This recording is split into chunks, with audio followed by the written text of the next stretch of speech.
जय श्री राम। आज के वीडियो में ना हम शनि से बनने वाले सारे राजयोग के बारे में बताऊंगा। ठीक है, सारे तो ठीक है बट इतना इजी वे में रखूंगा कि अगर आपके पास आपकी कुंडली है और थोड़ा बहुत भी अगर आपको ज्योतिष के बारे में पता है तो आप अपनी कुंडली से जज कर लोगे कि शनि आपको कब राजयोग देता है। ठीक है, देखो सबसे पहला जो राजयोग है ना वो है सस महापुरुष योग। वैसे इसके ऊपर इंडिविजुअल मैंने एक वीडियो पहले बनाया हुआ है बट अभी आज हम ले जा रहे हैं सारे शनि के बारे में जितने भी राजयोग है तो उसकी चर्चा करेंगे। ठीक है, तो पहला है सस महापुरुष योग।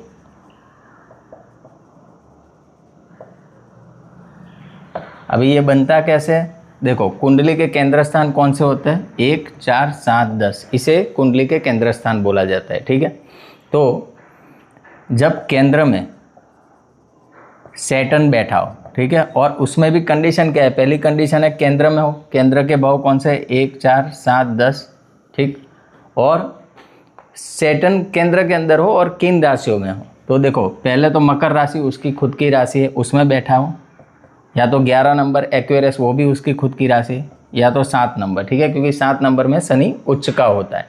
तो मान लो सैटर्न आपका यहाँ हो, यहाँ हो, यहाँ हो या यहाँ हो, बट राशियाँ कौन सी होनी चाहिए, इन 3 में से कोई एक राशि होनी चाहिए। ठीक है, तो ये सैटर्न आपको राजयोग देता है। अभी और एक बात करते हैं सैटर्न को लेके। ये तो बहुचर्चित राजयोग है, सबको पता है कि सस महापुरुष योग कैसे बनता है। इसका रिजल्ट क्या होता है, इसका रिजल्ट ये है कि समाज में ना आपको देखो शुरू में क्या होगा, शुरू में आपको ये लगेगा कि भाई कुंडली में राजयोग बोला है बट ऐसा तो कोई मुझे फील नहीं हो रहा है। ठीक है, तो राजयोग कैसे होगा, बट समझो शनि है ना, शनि बहुत धीरे चलने वाला प्लेनेट है। ठीक है, तो जो भी देता है धीरे धीरे देता है, आराम से देता है, बट जब वो एक बार देता है ना तो आपको ना स्थायी सफलता देता है, स्टेडी सक्सेस देता है। ठीक है, तो जब भी कुंडली में ये राजयोग बना ना तो आप निश्चिंत हो जाओ, 36, 38 के बाद ना ये एक्टिव हो जाता है। ठीक है, तो आपको वो स्थायी सफलता मिलेगी मिलेगी। अब दूसरे राजयोग के बारे में बात करते हैं। देखो ये तो हो गया केंद्र स्थान के अंदर शनि का कैसे राजयोग बनता है। दूसरा पराशरी में एक राजयोग है 9th हाउस और 10th हाउस को लेके, यानी जब नवम भाव का स्वामी और दसम भाव का स्वामी एक दूसरे से जुड़ जाते हैं, किसी भी तरीके से संबंध बनाते हैं, तो ये धर्माधिपति कर्माधिपति राजयोग है। ठीक, इसी हिसाब से जब शनि और गुरु, ठीक है, सैटर्न प्लस जुपिटर कुंडली के अंदर शुभ संबंध बनाते हो, शुभ संबंध यानी दोनों में से कोई भी अफ्लिक्टेड नहीं होना चाहिए। मान लो शनि नीच का है, उसके साथ जुपिटर है या कुछ भी ऐसा, तो अफ्लिक्टेड नहीं होने चाहिए। ठीक है, शनि भी मित्र राशि में, गुरु उसको अच्छी राशि से देख रहा हो, ठीक है, समझ रहे हो, तो दृष्टि संबंध भी ऐसा बन जाए तो ये धर्माधिपति कर्माधिपति राजयोग है। ऐसे व्यक्ति को ना आप ये समझ लो कि ज़्यादा संघर्ष नहीं करना पड़ता। जैसे मान लो किसी की जॉब छूट गई है, ठीक है, जॉब के लिए वो व्यक्ति प्रयत्न कर रहा है और उसकी कुंडली के अंदर शनि और गुरु साथ में, तो यकीन मानो उसको ना 2-3 दिन में अगर उसने अप्लाई किया है, एफर्ट डाल रहा है, तो सामने से उसको अपॉर्चुनिटी भी आएगी और उसको जॉब भी मिल जाएगी। और देखो शनि क्या है ना, Shani is your work, profession है। ठीक है, और जुपिटर जो है ना वो ब्लेसिंग्स है। तो अभी आप इन दोनों को ज्वाइन कर लो, क्या होगा, आप जो भी काम कर रहे हो ना उसमें आपको ब्लेसिंग्स मिलने वाले, क्योंकि गुरु को ईश्वर का दर्जा दिया गया है और गुरु जहाँ देखता है, जहाँ एस्पेक्ट देता है, उस भाव को तो प्रॉस्पर करता है। ठीक है, बट उसमें जो प्लेनेट बैठा है ना उसको भी प्रॉस्पेरिटी देता है। तो जब भी सैटर्न जुपिटर कुंडली में कहीं पे भी साथ में दिखे, प्लस अगर जुपिटर सैटर्न को दृष्टि दे दे, मान लो फॉर अ सेकेंड जुपिटर यहाँ पे बैठा है 9 नंबर की साइन में, तो क्या होगा, खुद की राशि हो गई, उसी के साथ शनि भी बैठ गया। तो अब क्या हुआ, शनि और जुपिटर, ठीक है, जुपिटर खुद का बैठा हुआ है, बहुत स्ट्रांग है, और उसके साथ शनि है। शनि भी गुरु की राशि में परेशान उतना नहीं करता। तो क्या है, अगर ऐसा भी चार्ट बन रहा है कुंडली के अंदर, ये कॉम्बिनेशन बन रहा है, तो मान लो आपकी कुंडली में धर्माधिपति कर्माधिपति राजयोग है। ठीक है, तो ये 2 योग हो गए। अभी और 5 और 3 योग है जिसके बारे में मैं आपको बताऊंगा, बट वो स्टार्ट करने से पहले जुलाई में नया बैच स्टार्ट हो रहा है, तो आप लोगों को इंटरेस्ट है ज्योतिष पढ़ने में तो आप मुझे कांटेक्ट कर सकते हो। अभी आते हैं तीसरे योग के ऊपर। तीसरा योग भी इन्हीं 2 प्लैनेट से बनता है। ठीक है, वो कैसे बनेगा, जैसे आपने गज केसरी योग सुना है ना, गज केसरी योग में क्या होता है, जब गुरु और चंद्रमा एक दूसरे से केंद्र में हो, ठीक है, तो उसको गज केसरी योग बोलते हैं।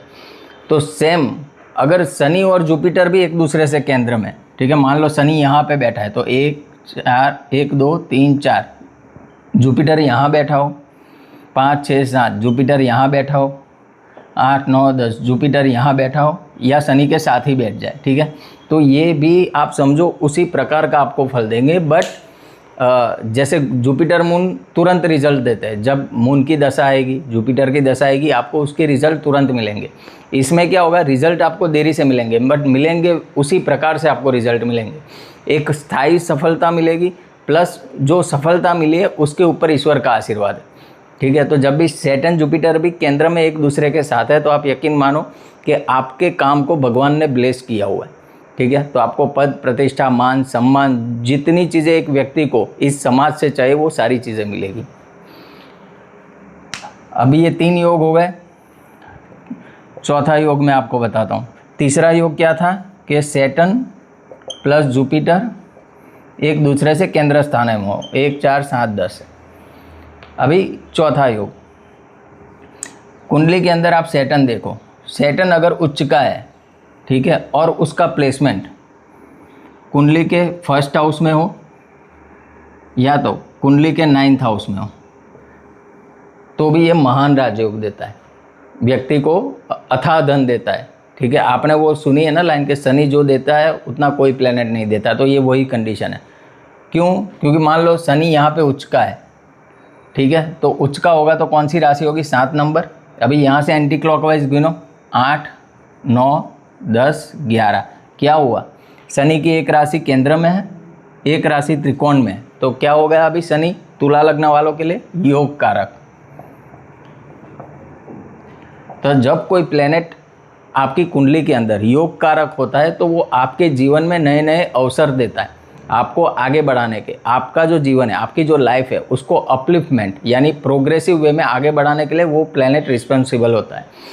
तो जब आपका योग कारक प्लेनेट कुंडली में उच्च का होकर त्रिकोण के स्थानों में बैठ जाए, अभी ये हाउस क्यों इम्पोर्टेंस है, मानो पराशर जी ने क्या बोला है कि 1st 5th and 9th Lord सदा शुभ रिजल्ट देते हैं। वो क्यों बोला है, क्योंकि इसको लक्ष्मी स्थान बोला गया है। लक्ष्मी स्थान, आपके पास अगर लक्ष्मी है तो आप समृद्ध होंगे कि नहीं होंगे, यानी व्यक्ति को प्रॉस्पेरिटी देने के लिए रिस्पॉन्सिबल हाउसेस ये हैं 1st 5th एंड 9th। जब आपके 5th हाउस का लॉर्ड केंद्र में यानी त्रिकोण और केंद्र 1st हाउस दोनों में आता है, उसमें उच्च का हो जाता है, तो ये श्योर शॉट है कि भाई आपके जो पूर्व पुण्य भाव है ना आपने बहुत अच्छे किए, इसीलिए इस जीवन में आपको ऐसा चार्ट मिला है कि आपका 5th लॉर्ड एग्जॉल्टेड होकर 1st हाउस में बैठा है, ठीक है। तो ये एक महान राजयोग देता है। दूसरा 9th हाउस में क्यों बोल रहा हूँ, अभी 9th हाउस में अगर सैटर्न है और वो उच्च का है तो बाय डिफ़ॉल्ट यहाँ पे 7 नंबर की राशि होगी, ठीक है। तो 8 9 10 11।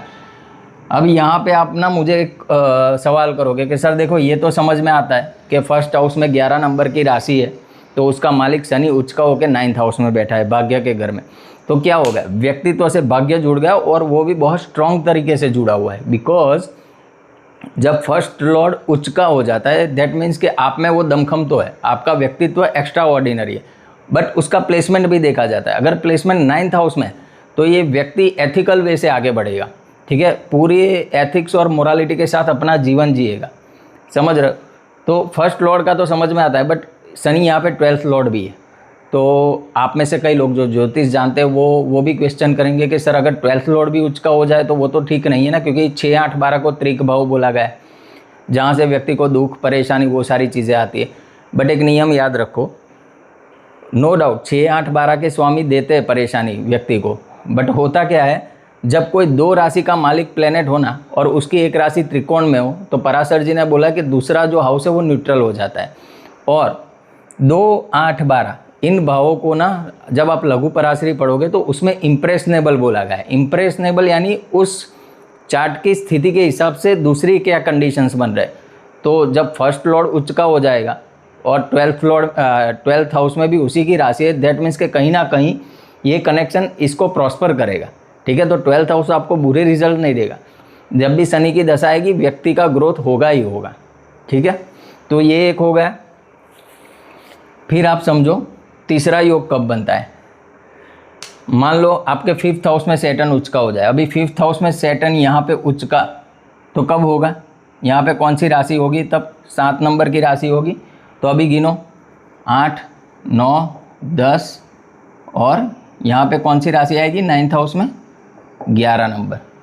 तो जब 9th हाउस लॉर्ड उच्च का होकर 5th हाउस में बैठ जाए, यानी आपका जो भाग्य है वो आपके पूर्व पुण्य भावों से जुड़ा हुआ है, और वो भी कैसे, बहुत स्ट्रांगली जुड़ा हुआ है, क्योंकि 5th हाउस में वो उच्च का हो रहा है।